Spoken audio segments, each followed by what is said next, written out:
If you're about to click the buy button on your new Fire TV stick or Google TV device just because you think it's gonna fix your slow streaming or give you a better picture quality, you're probably about to waste 50 bucks or more. Because in most cases, the hardware is not your problem, the strategy is. And today, I'm gonna show you why the best streaming device on the market might just be the worst one for your living room. And there are 3 questions that you must ask yourself before spending a dime. So we're gonna jump right into it. If you're new to the channel, subscribe, smash the notification bell.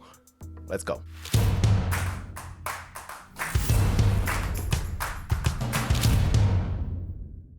So your smart TV built-in applications are designed to fail. So manufacturers for smart TVs, they use cheap processor to save money, knowing that you just buy a new TV in 3 years when the apps stop opening. But here's the secret. Buying an expensive streaming device doesn't always help either. So one thing to take into consideration is that if your Wi-Fi signal has a bottleneck, a $150 NVIDIA Shield TV won't stream 4K any better than a $20 streamer. Before you buy new hardware, download a speed test app on your current device, and if you're not getting 25 megabits per second consistently, the problem is your network, not your remote control. So the second reason to wait is that you're buying into a walled garden. Amazon, for example, wants to sell Prime videos, Google wants your data, Apple wants you to stay in the iPhone family. And if you've owned a Fire TV stick, if you've watched this channel for a number of years, you know that Amazon devices are ad heavy. Everything on your home screen,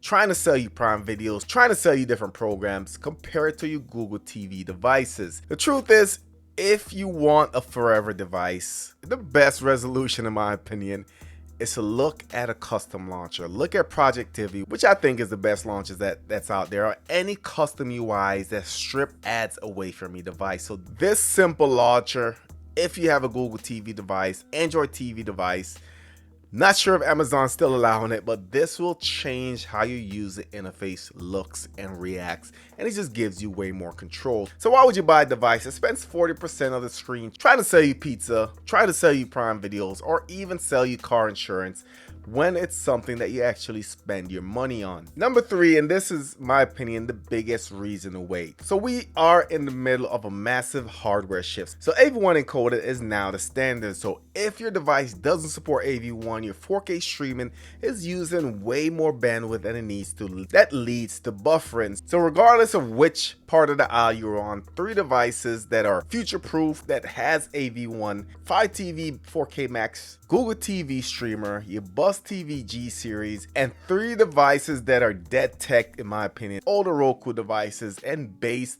model Fire Stick. So keep that in mind, especially if you're in the market for a new streaming device. So who should actually buy a new device? So in my opinion, if your device is more than 4 years old, yes, definitely go out and look into something else. 2, if you don't have AV1 support, maybe you should look into getting another device if you're experiencing lagging. And 3, if you're tired of ads, buy a new launcher or at least download one from your Play Store. So a lot of cool streaming devices out there, all promising you whatever they want to promise you, but don't let marketing fool you. A lot of the streaming devices out there are just ways to push ads into your living room.